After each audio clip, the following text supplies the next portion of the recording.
இன்றே சப்ஸ்கிரைப் செய்து உங்கள் ஃபேவரட் ஷோகளை காணுங்கள். ராஜா, எதுக்கு பெங்களூர் கல்யாணம் அது இதுன்னு போய் சொன்ன? அவங்க கேட்குறாங்க, எதனா காரணம் சொல்லணும்ல. வேற என்ன பண்றது? உண்மையை சொல்ல முடியுமா? நானும் அதை பத்தி தான் யோசிக்கிறேன். புரியல. பேசாம நானே அம்மா கிட்ட போய் எல்லா உண்மையும் சொல்லிடலான்னு நினைக்கிறேன். நான் வெளிநாட்டுக்கு போற விஷயம் இன்னைக்கு இல்லைனாலும் என்னைக்காவது ஒரு நாள் தெரியதானே போகுது. நான் இப்பவே சொல்லிட்டா எந்த பிரச்சனையும் இல்ல. இப்ப நான் சொல்லாம போனதுக்கு அப்புறம் தெரிஞ்சா உன்னதான் திட்டுவாங்க. எனக்காக நீ கஷ்டப்பட வேண்டாம், அதனாலதான் சொல்றேன். இப்ப நீ உண்மையை சொன்னா என்ன நடக்கும் தெரியும்ல? என்ன நடக்கும்? என்ன கண்டபடி திட்டுவாங்க. திட்டிக்கட்டும், நான் வாங்கிக்க ரெடி. இப்பவே போய் சொல்றேன். இரு, நீ இப்போ போய் சொன்னா அவங்க திட்டுறதோட விட மாட்டாங்க. வேற என்ன செய்வாங்க? அவங்க கண்டிப்பா நீ ஊருக்கு போறதுக்கு அலோவ் பண்ண மாட்டாங்க. உன்னை பிரிஞ்சு இருக்கிறதுக்குலாம் அவங்களுக்கு மனசு வராது. அப்புறம் நீ ட்ரை பண்ணது எல்லாமே வேஸ்டா போயிடும். அதுக்காக நான் செய்யற காரியத்துக்கு நீ திட்டு வாங்கணுமா, அசிங்கப்படணுமா? அது நியாயம் இல்லையே. இங்க பாரு, நீ ஆஸ்திரேலியாவுக்கு போகணும் தானே ஆசைப்படுற. எதிர்பாராத விதமா நம்ம கல்யாணம் நடந்துருச்சு. அதுக்கப்புறம் நீ டிப்ரெஷனுக்கு போயிட்டேன்றதையும் நான் புரிஞ்சுக்கிட்டேன். நம்ம கல்யாணத்துக்கு அப்புறம் அடுத்தடுத்து நடந்த ஒவ்வொரு விஷயமும் உன்னை சங்கடம் தான் படுத்தியிருக்க. நீ அப்செட் ஆயிருக்க. இது இப்படியே போச்சுன்னா உனக்கு நல்லதில்லை. இந்த சூழ்நிலையில தள்ளி இருந்தா ரிலீஃபா இருக்கும்னு உனக்கு தோணுது.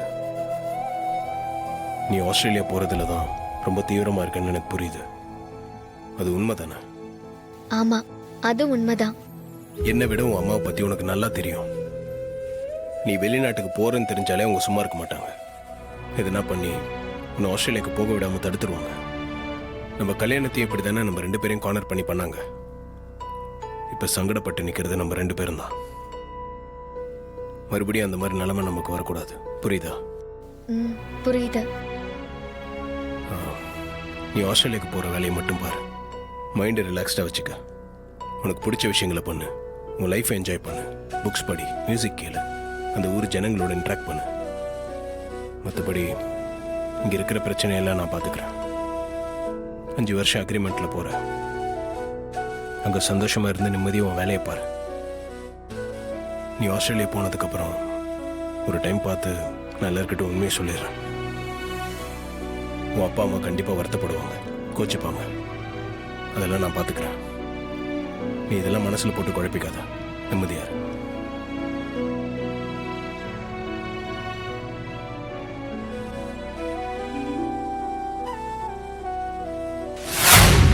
டேய், இதாண்டா அந்த கார்த்தியோட ஆபீஸ். போலாம், வா போலாம்.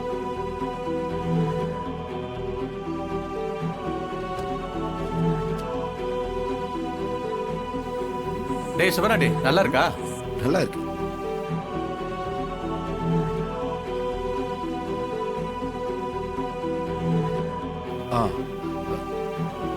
உங்க கம்பெனி எம்டியை பார்க்க முடியுமா? சாரி சார், அப்படிலாம் அவரை நினைச்ச உடனே பார்க்க முடியாது. அப்பாயின்மெண்ட் ஃபிக்ஸ் பண்ணணும். அதுவும் இல்லாம இப்ப அவர் இங்க இல்ல, வெளியில போயிருக்காரு. இவன் இவ்ளோ பெரிய ஆளா? அப்ப ராஜா சேதுபதியோட உண்மையான பேரை இவன் தானா? இதை இவ்வளோ நாள் யாருக்கும் தெரியாம புத்திசாலித்தனமா மறைச்சு வச்சிருக்கானே. சாமுண்டீஸ்வரி வீட்டுல டிரைவரா வேலைக்கு சேர்ந்தது 2 குடும்பத்தையும் ஒன்னா சேர்க்கதானா? சாமுண்டீஸ்வரி இவன் தான் பேரன்னு தெரியாம ஏமாந்து பொண்ணு கொடுத்துருக்காளே. என்னடா ஏதோ யோசனை இருக்க? டேய் கேசவா, நான் உடனே ஊருக்கு கிளம்புறேன். என்னடா ஃபங்க்ஷனுக்கு வரணும்னு சொல்லிட்டு திடீர்னு ஊருக்கு போறாங்கற? இல்லடா, எனக்கு ஒரு முக்கியமான வேலை இருக்கு. நான் கிளம்பியே ஆகணும். ஆனா உன் கூட வந்தது எனக்கு பெரிய ஜாக்பாட் அடிச்ச மாதிரி இருக்குடா. ஜாக்பாட்? அது என்னது? அதான் இப்ப எதுவும் சொல்ல முடியாதுன்னு சொன்னனே. கிளம்பிட்டா? என்னடா ரொம்ப டிஃபரெண்டா நடந்துக்கிற? கேட்டாலும் ஒன்னும் சொல்ல மாட்டேங்கிற. சரி நீ கிளம்பு. நான் இங்க ஒருத்தரை பார்த்துட்டு ஃபங்க்ஷனுக்கு கிளம்புறேன். வரட்டுமா?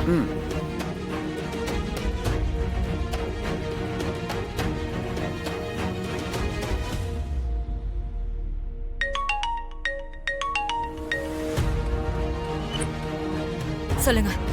சந்திரா, உனக்கு ரொம்ப ரொம்ப சந்தோஷமான விஷயத்த சொல்லட்டா? உங்க குரல்லே சந்தோஷம் தெரியுது. என்ன விஷயம்னு சொல்லுங்க.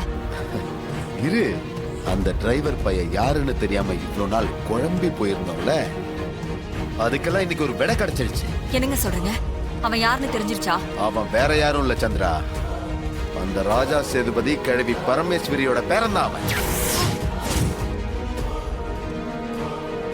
என்னங்க சொல்றீங்க? அவனா அவனா அந்த கிழவனோட பேர? ஆமா சந்திரா, அவன் தான் ஒரிஜினல் பேரன். இவ்ளோ நாள் டிரைவரா நடிச்சு நம்ம எல்லாரையும் ஏமாத்திட்டு இருக்காம. ஏங்க இதெல்லாம் உங்களுக்கு எப்படி தெரியும்? சந்திரா, நான் இப்ப சென்னையில இருக்கேன். நான் நேர்ல வந்து எல்லா விஷயத்தையும் சொல்றேன், புரியுதா? நான் ஃப்ளைட் பிடிச்சி அங்க சீக்கிரமா வந்துருவேன். நாம வழக்கமா மீட் பண்ணுவோம்ல, நீ அங்க வந்து வெயிட் பண்ணு, ஓகே? ம், சரிங்க.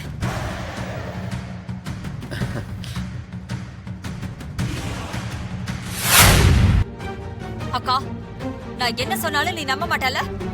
உன்னை நேர்ல கூட்டிட்டு போய் நம்ப வைக்கிறேன். தயவு செஞ்சு என் கூட சென்னைக்கு வா. அங்க உனக்கு எல்லா உண்மையும் நான் புரிய வைக்கிறேன். ஆஹா, போனா எல்லா விஷயமும் தெரிஞ்சிருமே. நான் சொல்றது தப்பா இருந்தா என்ன நீ அங்கேயே செருப்பாலடி நான் வாங்கிக்கிறேன். என்னடி பேசுற? இல்லக்கா, நான் ஒரு முக்கியமான உண்மையை சொல்றேன். ஆனா அதை நீ சட்டையே பண்ணாம இருந்தா எனக்கு எப்படி இருக்கும்?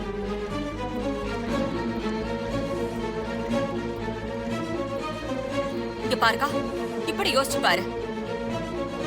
நான் சொல்றது ஒருவேளை உண்மையா இருந்தா உன்னை ஒருத்த இந்த அளவுக்கு ஏமாத்திருக்கான்னு தெரிஞ்சா நீ அப்ப என்ன பண்ணுவ? இத்தனை நாள் நீ ஏமாந்திருக்கக்கா, அதையே நீ கண்டினியூ பண்ணிக்க போறியா?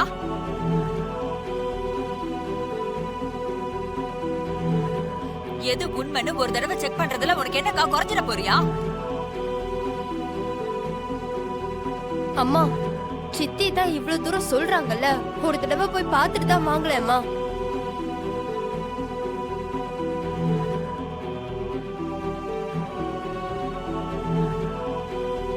அக்கா, இது எனக்காக கூப்பிடல, நம்ம குடும்பத்தோட நல்லதுக்காக தான் கூப்பிடுறேன்.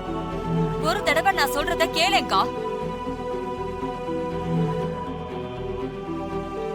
சென்னைக்கு போய் நான் சொல்ற இடத்துல போய் பார்த்தா நான் சொல்றது எவ்வளவு உண்மைன்னு உனக்கே புரியும். சரி, நீ இவ்வளவு தூரம் சொல்றதுனால நான் வரேன், போய் பார்க்கலாம்.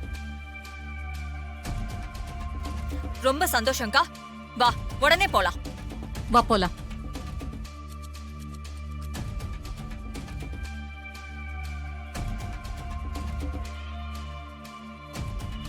டிரைவர் வண்டி எடு.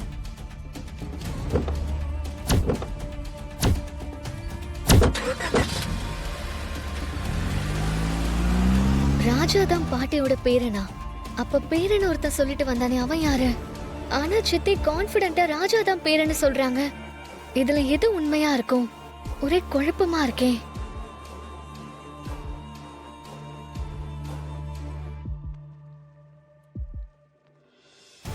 என்ன மாப்ள, அவங்க 2 பேரும் புறப்பட்டு சென்னைக்கு போறாங்க. அங்க போய் உண்மை தெரிஞ்சிச்சா பெரிய பிரச்சனை ஆயிடுமே. நீங்க முதல்ல மாப்பிளைக்கு போட போடுங்க.